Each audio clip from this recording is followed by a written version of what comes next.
Samantha Shea. I'm the Head of Policy Insight and Engagement at GemServe. And we are working with the Department for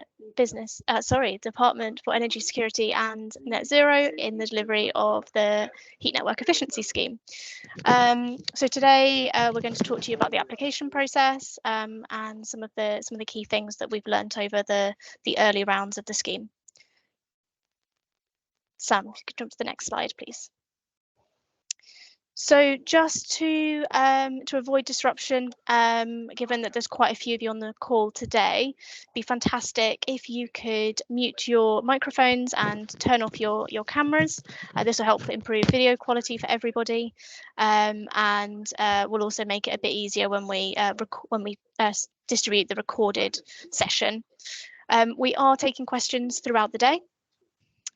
So we have the Q&A function, which is a little speech bubble on the top of your screen, and you can also ask questions via the chat function as well. I'll be monitoring those, and we'll be taking all of the questions at the end.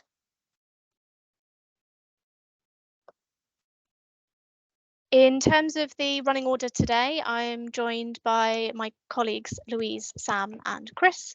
So we'll be giving you an overview of HNES, a bit of a overview of the application and assessment processes, some of the key things to consider when you're applying for HNES support, and then looking at some of the ways that we can help you throughout the application process. So we've got a team of relationship managers, and we're always here to answer any questions that you might have as you're working through your application. So we'll talk a little bit about that. And then, as I said, we will have a question and answer session at the end. So I will hand over to Louise. Great. Thank you very much, Sam, and welcome everyone. Thank you for joining us on this webinar. So I'm Louise Singleton. I'm the Programme Manager for HNES at GemServe. If you go to the next slide, just very quickly give you an overview of the delivery partner team. So GemServe are managing the overall scheme delivery for HNES, which involves sort of application management, monitoring, reporting, and all the comms and events like this one we've got right now. We are working with a number of different organisations to deliver HNES, including Ramboll, who are our technical partners, and we worked with them for the demonstrator previously back in 2021. And for this main scheme, we've now got Turner and Townsend and LuxNova who are supporting as well. So Turner and Townsend are providing pre-application support. So they'll Chris from Turner and Townsend will be speaking later about that relationship manager role. And LuxNova are involved from a legal perspective, predominantly around if you're successful in receiving funding, you have to sign a grant funding agreement or a memorandum of understanding. And if there are any kind of legal questions around that, that's why Lux are involved. So to give you a bit of an overview of what HNES is, so for those of you who really don't know, it's the Heat Network Efficiency Scheme, and there are three key objectives for the programme. One is to reduce carbon emissions by making sure that our heat networks are more efficient. The second one is looking at customer detriment, so really want to make sure that customers that have existing heat networks really think they're great, and we want to reduce the amount of detriment that they're experiencing. And then the third one is looking at market regulation and technical standards that are going to be coming forward in the next couple of years.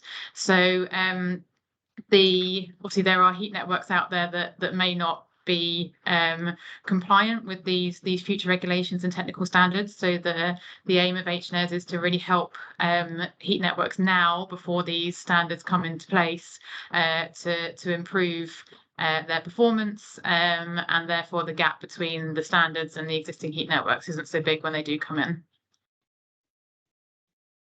In terms of funding, there are two types of grants. So we have capital grants and revenue grants. From the capital perspective, this is part funding, so up to but not including 50% is available for actually installing efficiency measures.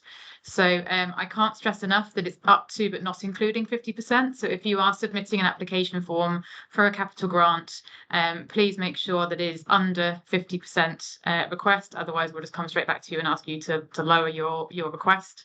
In terms of the funding pot for that, there's £30 million available across 2 financial years. So the current financial year we're in now and the next financial year, 24-25. And then on the revenue side, so obviously for capital grants, they're predominantly for people that know they've got a poorly performing heat network and they know what they need to do to improve it, and they just need some additional funding to help them to actually make those changes. But there are organisations out there who know they have a poorly performing heat network, but they don't know why, they don't know where to start. They just need some support really to help them identify what their issues are and what potential options would be available to them to improve their heat networks. So that's what the revenue grants are for. It's to get a third party to come and carry out an optimization study, and I'll talk a bit more later about what an optimization study is.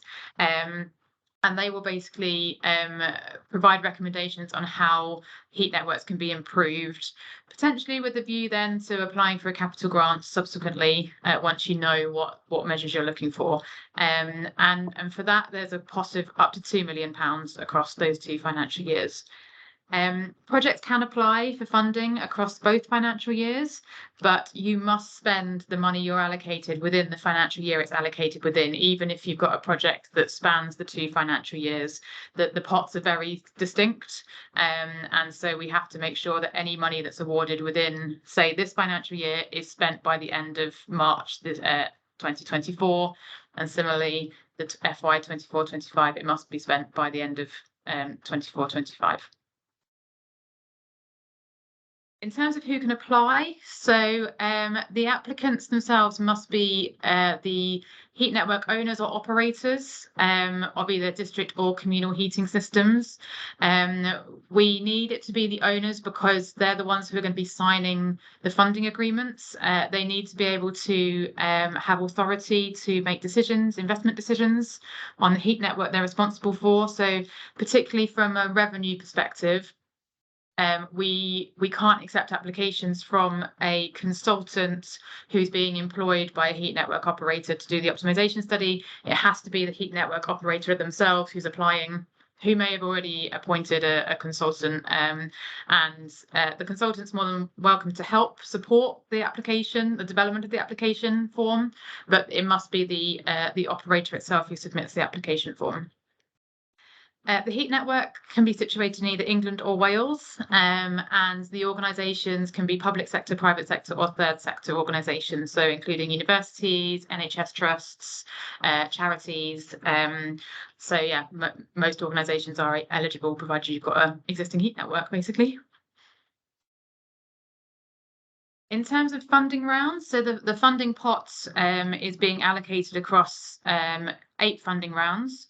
We have already completed the first 2, and so we're now looking forward to funding round 3, and the closing date for that is Friday the 7th of July. And then obviously you can see there are 5 future funding rounds. Hard to say, and those are the dates there, but yeah, obviously the next one coming up is 7th of July, so that's a date for your diary. So in terms of eligibility criteria, looking at capital grants first, so we're able to provide funding for various stages within a heat network. So that includes the energy centre and the plant room, the primary secondary distribution network, the tertiary network, and metering to an extent. I won't go into too much detail around what is eligible. I believe I've seen Sam's put a link in the chat. We do have a guidance for applicants document, and that lists out a lot more detail around what is eligible and also what is ineligible, which I've put on here. But I'd advise anyone who is looking to apply to... Oh, sorry, has someone got the mic on? If you wouldn't mind muting yourself, that would be helpful.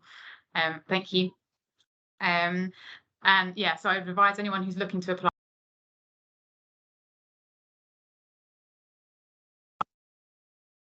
There we go. Sorry, I think I got muted myself. Yeah,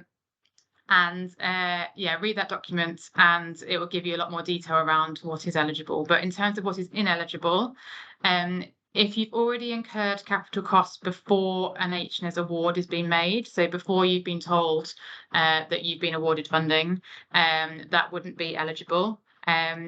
Anything that's unrelated to heat network infrastructure, so improving building fabric, for example, wouldn't be eligible. And again, any costs relating to engagement activities. So that's more general, but then looking at the different elements. So from an energy centre plant room perspective, we are not covering the cost of replacing a primary heat source, be that replacing like for like, so gas boiler for gas boiler, for example, or changing from a gas boiler to a heat pump, for example. If you're looking to upgrade to a low carbon heat source, if your heat network is in England, then we'd recommend you look at the Green Heat Network Fund instead. That's specifically there to support those kind of transitions in fuel in heat source. From a tertiary systems perspective, we won't cover things like cost of radiators within dwellings.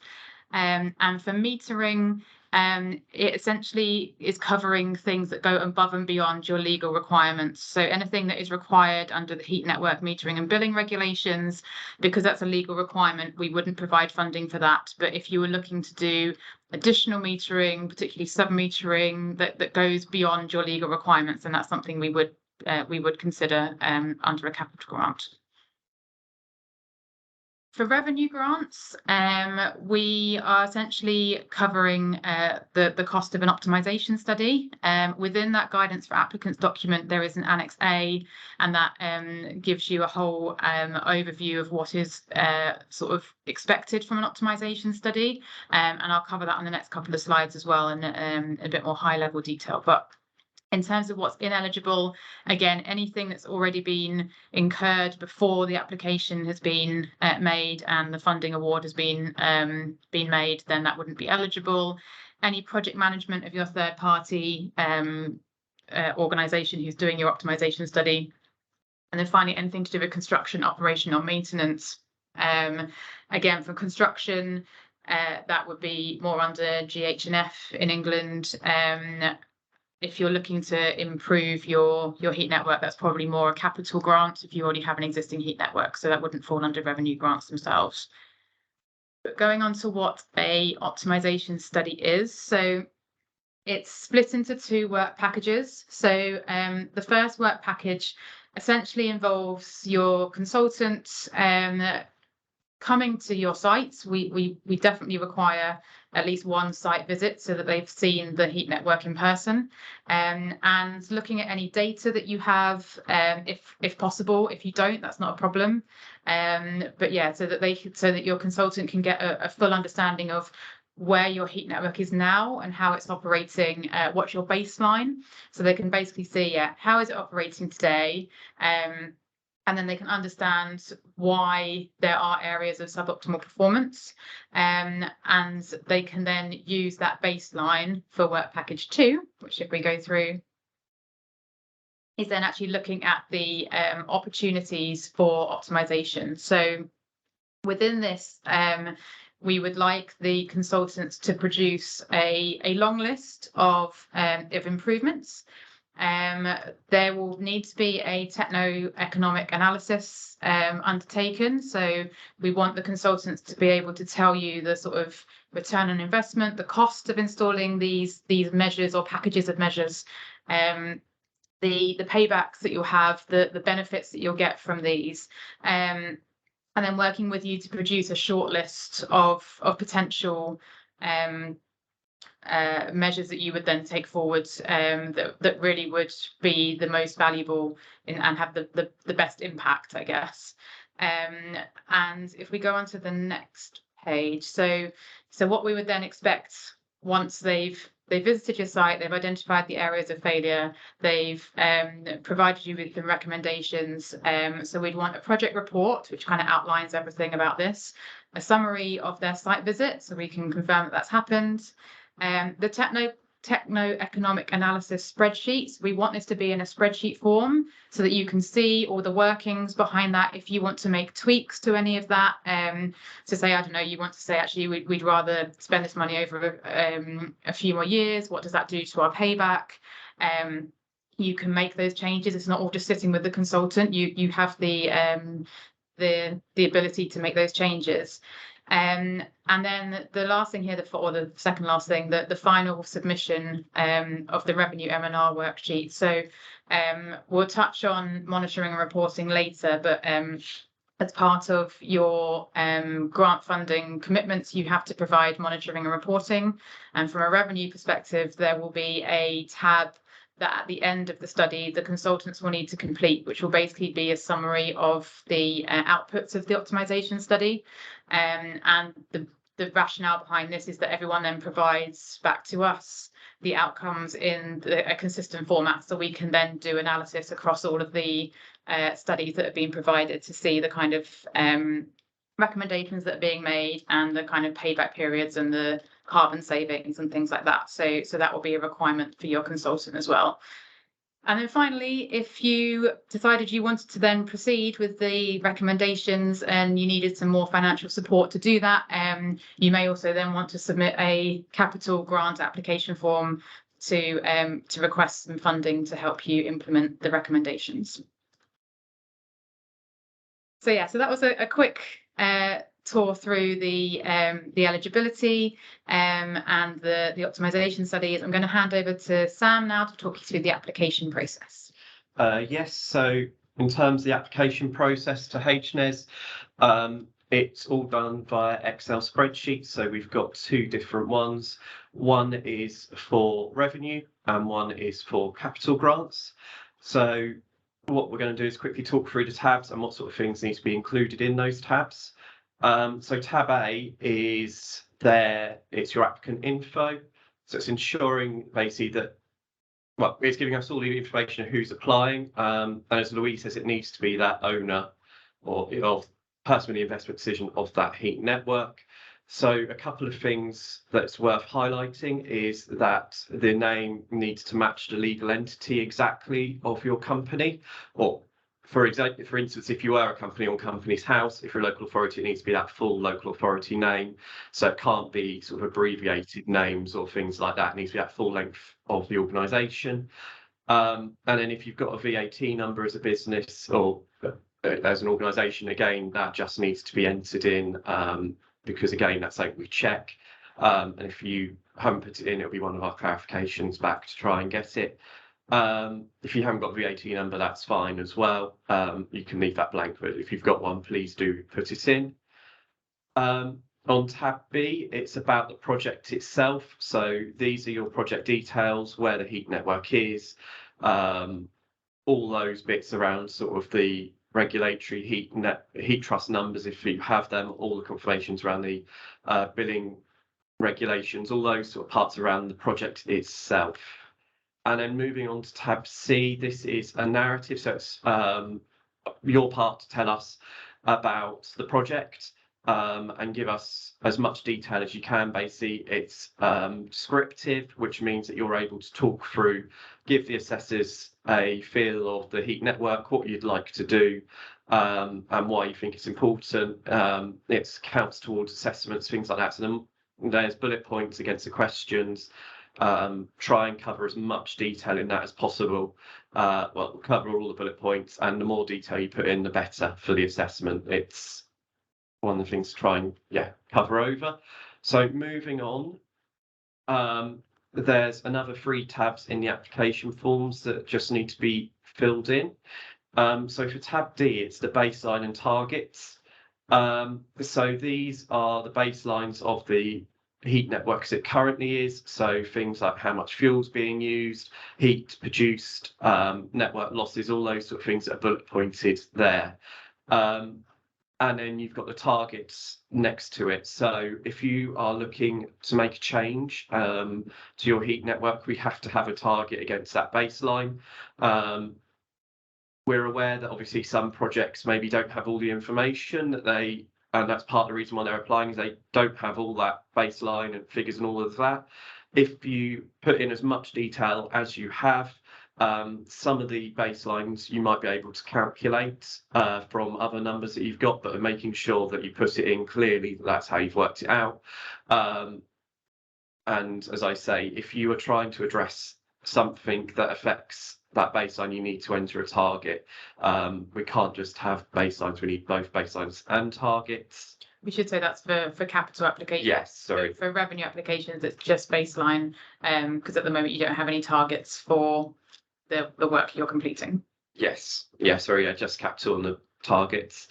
And then tab E is around that funding and procurement. So again, making sure you fill it out completely, as Louise was saying earlier, for capital projects, it's up to but not including 50%. So you need to make sure you go through and have it below that 50%. With revenue, it can be up to 100%. And then if you're requesting irrecoverable VAT, and there's a bit in the guidance around that, making sure you include a justification as to why it's being claimed. And then something else just to note that's really important is some capital projects in particular might be putting in contingencies. If you are planning to do that, the best place to put it into is the other section in this tab, and it ensures it's identifiable to the assessors. So we want it broken out rather than all put in, so we can see the contingency levels and make sure it's a reasonable contingency. And then the final tab is tab F, the confirmations. So it's going through, I get the tab details what you need, but it's going through confirming that you've got the authority to submit the application, all those sort of things, and then making sure you submit the supporting evidence alongside the application. So on the next slide is our supporting evidence, and there is here is a whole list of what's needed in supporting evidence. It is all in the guidance. I'm not going to speak through it all now because it's quite a long list, but some of the key bits to pull out are we need project plans, especially for capital works. We need sort of quotes that we're able to ensure that what the numbers that you're providing in terms of the funding request match up to the quotes. And the other really important one is the confirmations. That goes back to tab F. So they're some of the most important bits to highlight, but we do need all the evidence that's on this slide.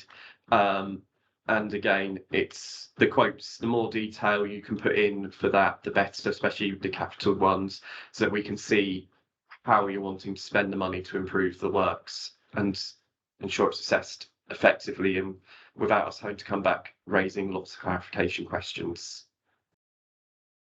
So on the next slide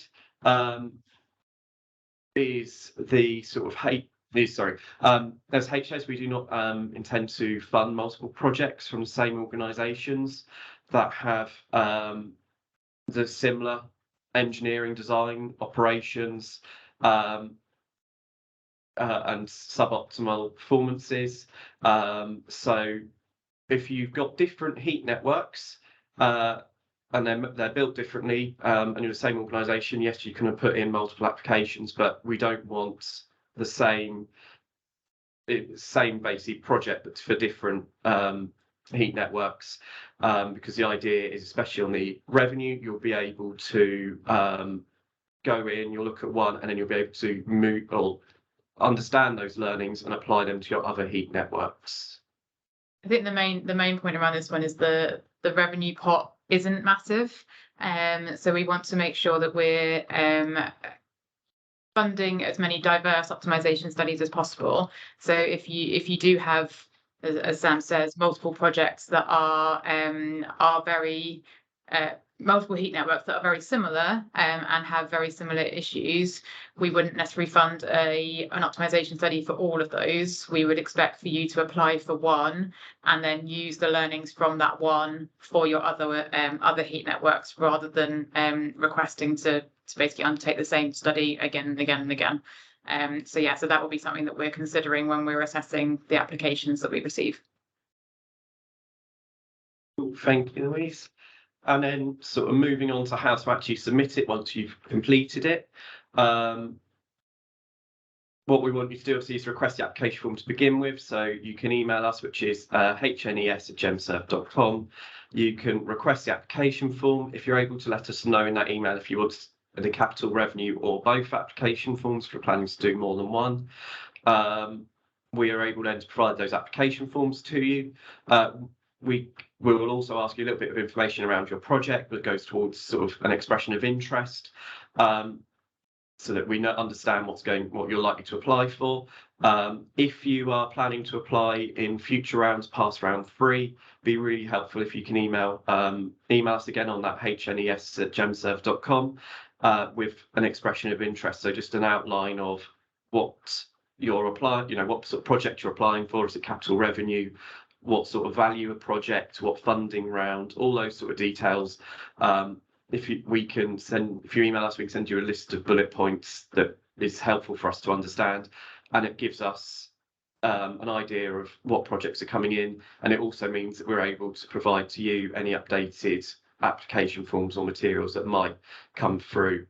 And then if you're applying in round 3, you'll need to request a SharePoint space. So again, if you part of getting the application form, we can ask you about the SharePoint at that point, and we'll ask you for some details about the project name, the organisation name, and who you'd like on your SharePoint space.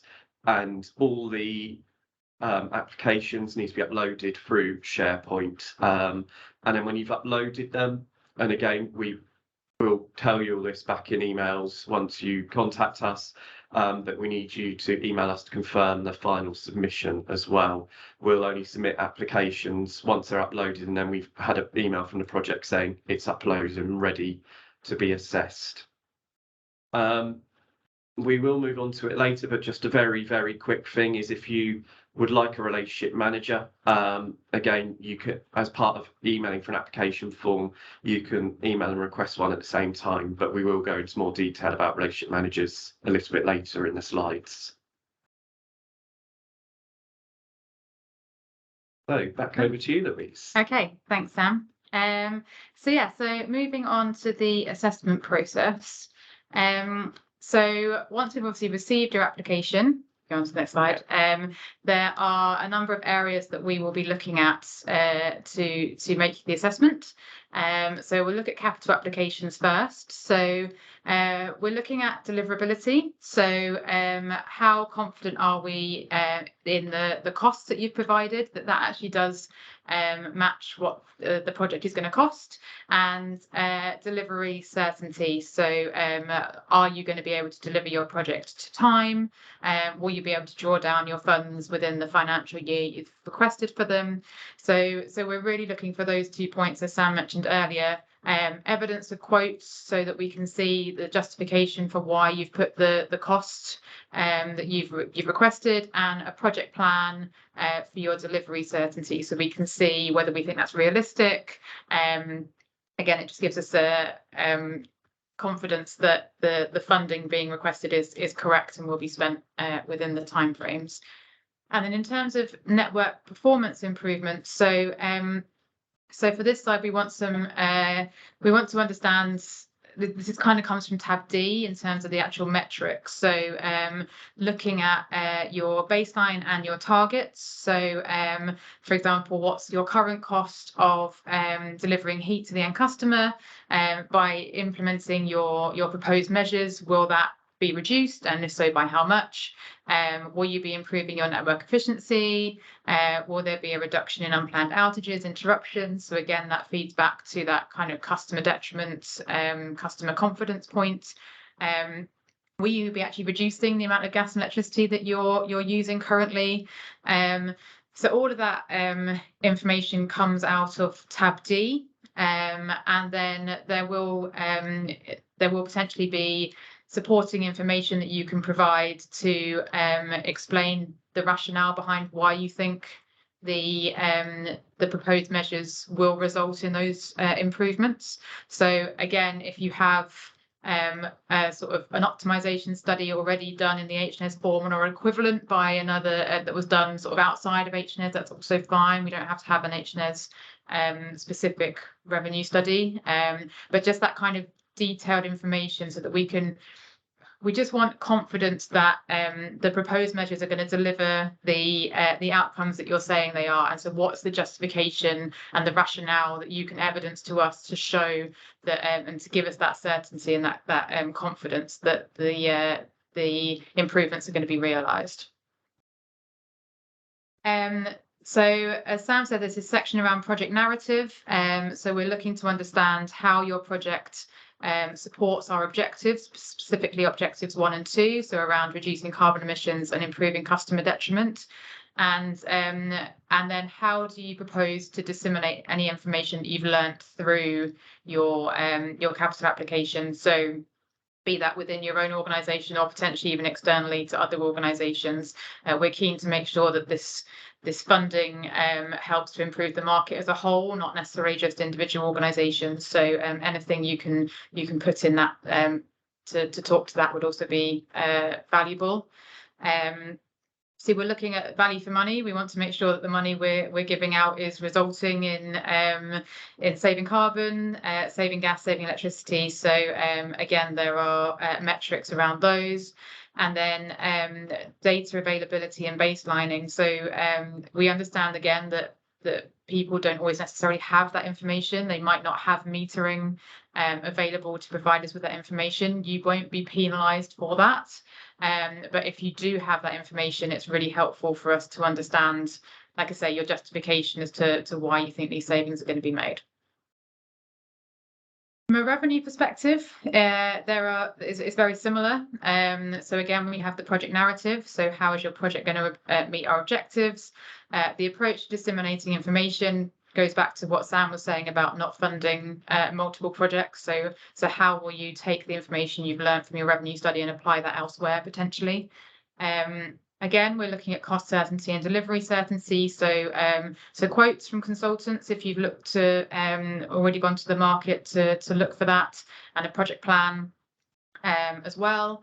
And then again, data availability and baselining. In this case, even more so potentially than capital applications, we understand that people don't necessarily know what's wrong with their heat network. So again, we're not expecting people to come forward with reams and reams of data, but if you do have it, then please provide it to us.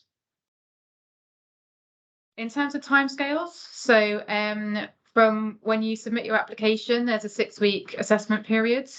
Within that, there'll be a clarification period. So we may come back to you and ask for further information on your submission. We then make a recommendation to the HNES Investment Committee, who take the decision on the funding awards. We then need to have some internal approvals within the department. If you are a non-local authority applicant, ideally by week 10, you'll be informed whether you've been successful or not, and you'll be issued your grant funding agreement for signature if you have been successful. If you're a local authority applicant, there are additional checks that are required with the Treasury and DLUC.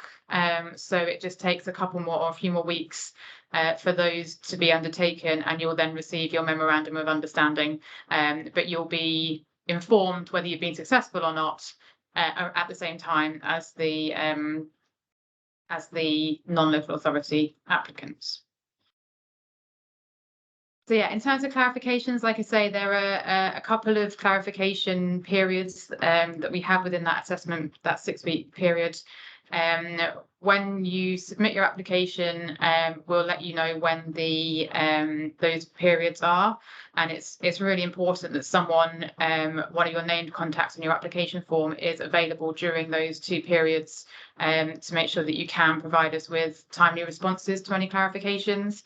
If you don't provide responses, it doesn't necessarily mean that your application won't be assessed. It just means we can only assess on what we have in front of us, which means you may not score as well as if you're able to give us more information. So it's really important that we get those back in a timely manner so that we can feed that into our assessment process.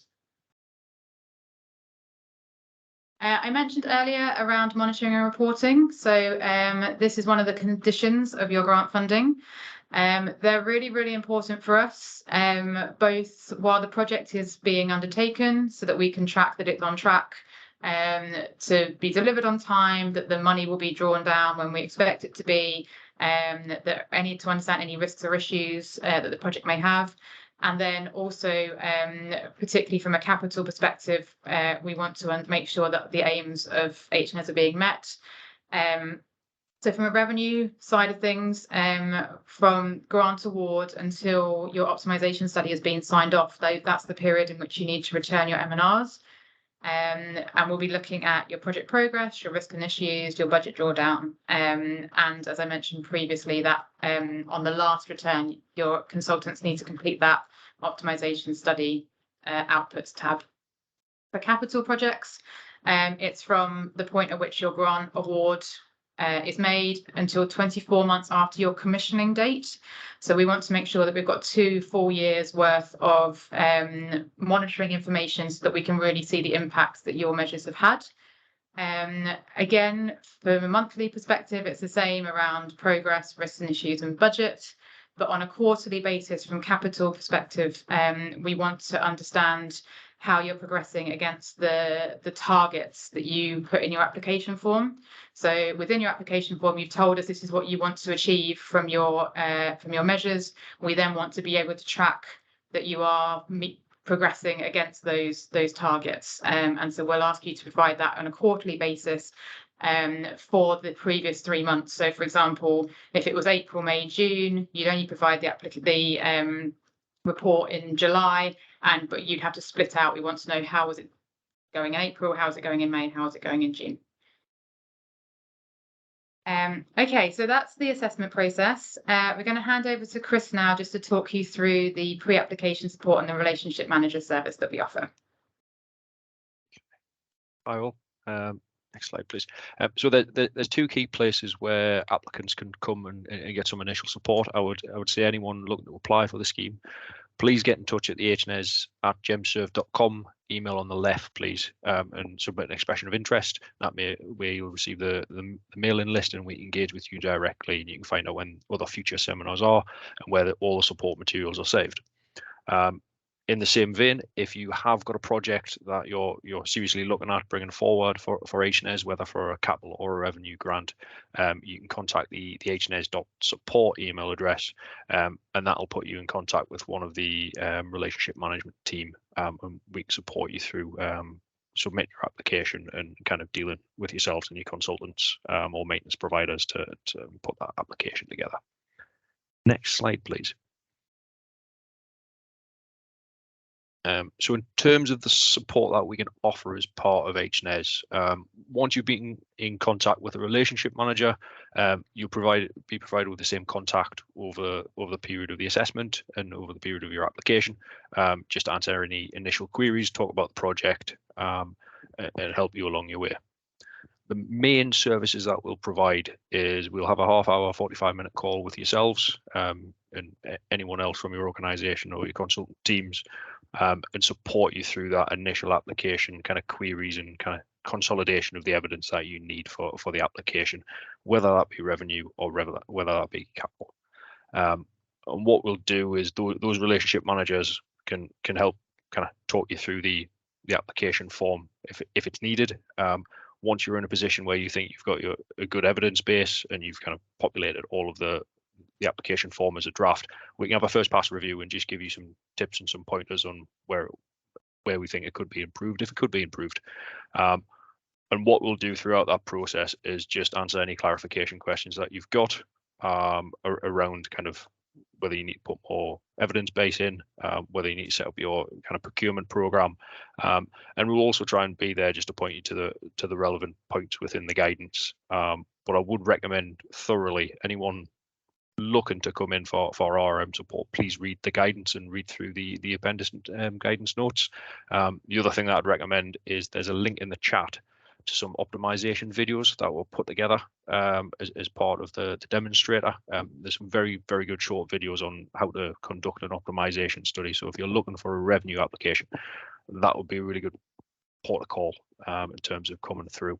And then the other thing that we'll do once the application's in a good position to move forward, we'll just signpost you to the main mailbox to get a project SharePoint set up so you can submit everything in the right time frame. And if you've got any issues with any of that process, we'll just be there to kind of support you. Next slide, please. So as part of the project, we've had a couple of kind of common FAQs that have popped up once organisations have read the guidance, and I just wanted to touch on a couple of those. And one of those is around kind of the basis of cost evidence. So what we'd like to suggest to applicants is that if you are coming in with an application, whether that's revenue or capital, please provide direct quotes from consultants or contractors. And it just means that actually when we get to the assessment phase, we don't come back and say, what's the basis for the cost that you've submitted? For the revenue, there is guidance within the actual scheme guidance about what the fee ranges should be within that Appendix A, and what the scope of works is, and that should put you in a pretty good place to get contractor quotes. Likewise, we recommend in the first instance where you're dealing with capital applications, you should be engaging with the market at that point.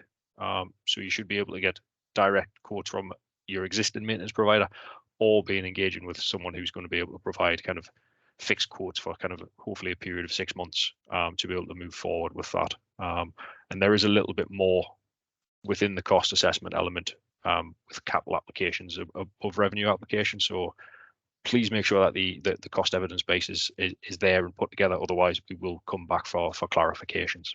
The other element is still around cost and kind of project risk, and that is informed in terms of the cost contingency and inflationary costs that we've seen in some of the applications. Please be realistic with what is being put in there. General guidance would be that a capital project that's coming through that is of a reasonable risk and has had kind of reasonable design reviews done on it should be within a tolerance of about 10% in terms of a contingency in there, and the price accuracy at that time of delivery should be fairly fixed once it's a kind of REBA stage 3 and REBA stage 4 to move forward. So please, if you need any clarifications on that, or there's any sensitivities around your project, please come and speak to us, and we can kind of talk through what those values and what those reasons might be if it's above that 10% threshold. That's everything from me. Back to Louise and Sam. Great, thanks, Chris. We've had a few questions come through on the chat and through the Q&A, some of which I have answered. Louise, was there anything you wanted to add to the ones that I've responded to in the chat?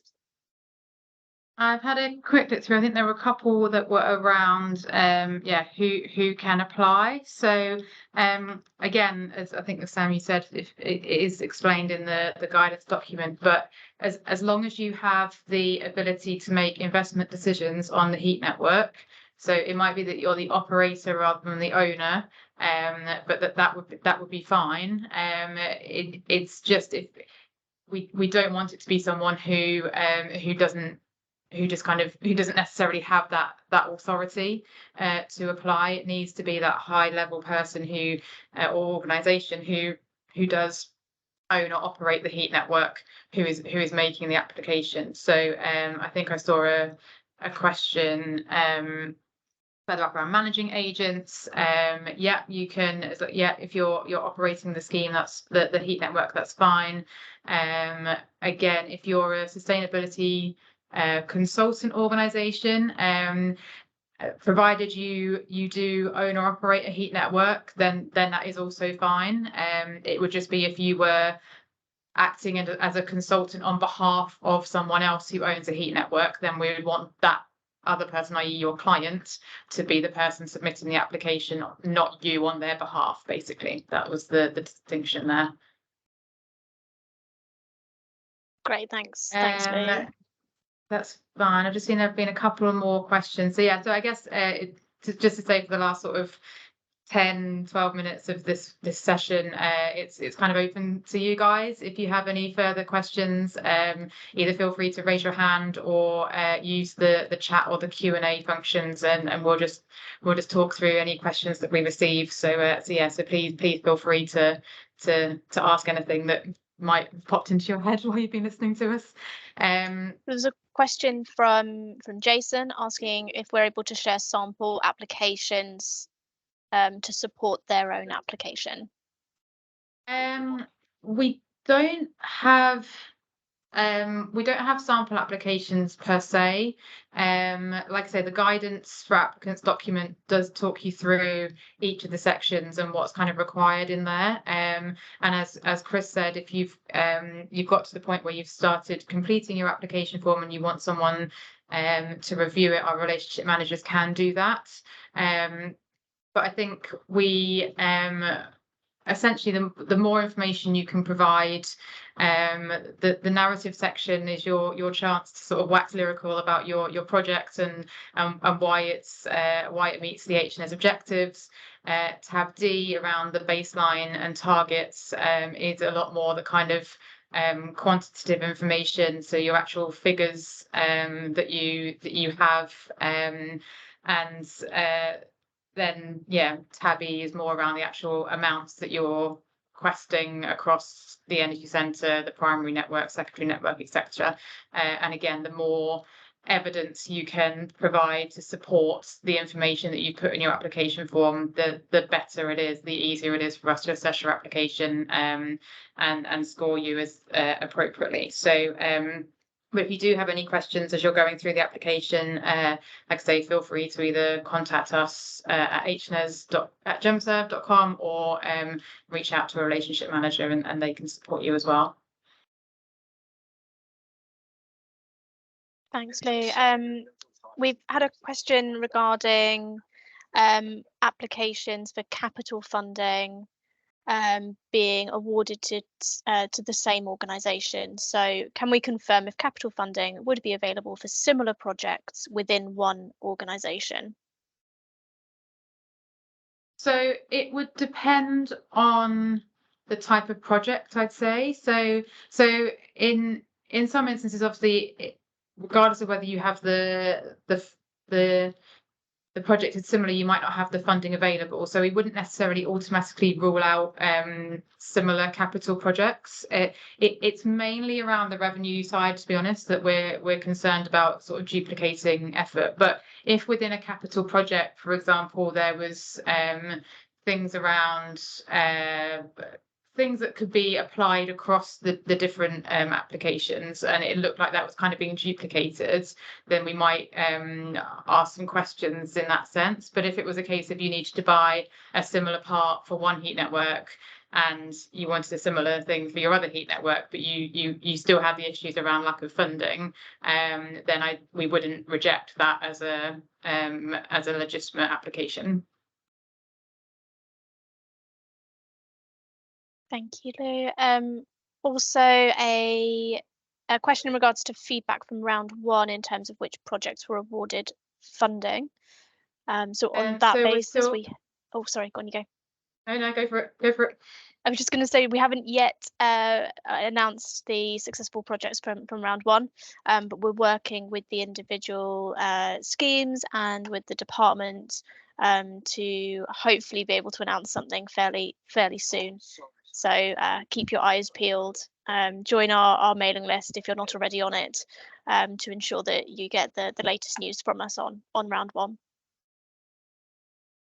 Yeah, I was just going to say, yeah, we're still in that assessment process at this stage. So yeah, we aren't able to provide any. I mean, in terms of feedback that we have provided through this webinar, so from looking at the applications we received in round one, so I think I said previously, please don't request 50% or more for your capital projects. That was something we did see from quite a few projects in round one. We've updated the application form since, and in round two, we saw significantly fewer instances of people doing that. So yeah, hopefully that's been addressed. The thing around that Sam mentioned about the legal entity, the name of the legal entity matching your what's on your actual legal name. So making sure, for example, for us, we're GemServe Limited rather than just GemServe. So making sure that matches makes our lives a lot easier. The point about irrecoverable VAT. So if you believe that you are not able to recover any VAT, we do need you to explain why you think that's the case. So that kind of justification is needed as part of the supporting evidence. The point around contingency, so within the tab E, which is the cost tab, like I say, there's a breakdown across energy centre and primary network, and within that's broken down into different sections or elements of the energy centre, for example, and then at the bottom there's an other within that section. So if you have got contingency on a particular part, if you can put the contingency in the other line, that helps us just to identify that more clearly. They're kind of the key learnings I think that we've taken from round one.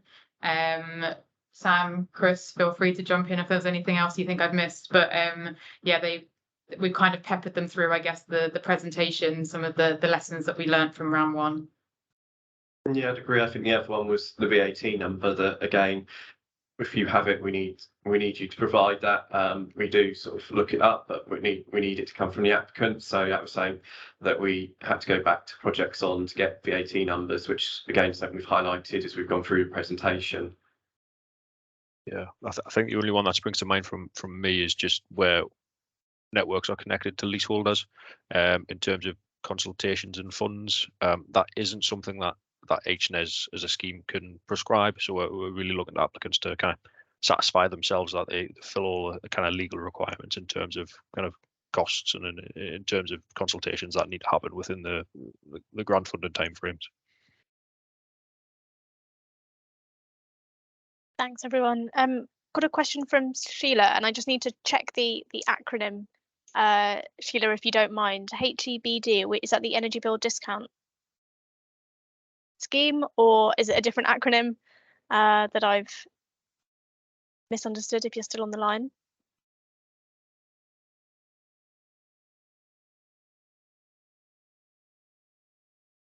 Ah, perfect. Thank you. Do you want to go, Lou? Yeah. So no, essentially, we're not involved in sort of applying for the discount scheme. We're solely here to support people who have poorly performing heat networks and looking at how they can be improved. So no, that's not something that we would be supporting with, unfortunately. Great. I think that's all of the questions. I'll do a quick run through just to make sure. Are there any other questions from the audience?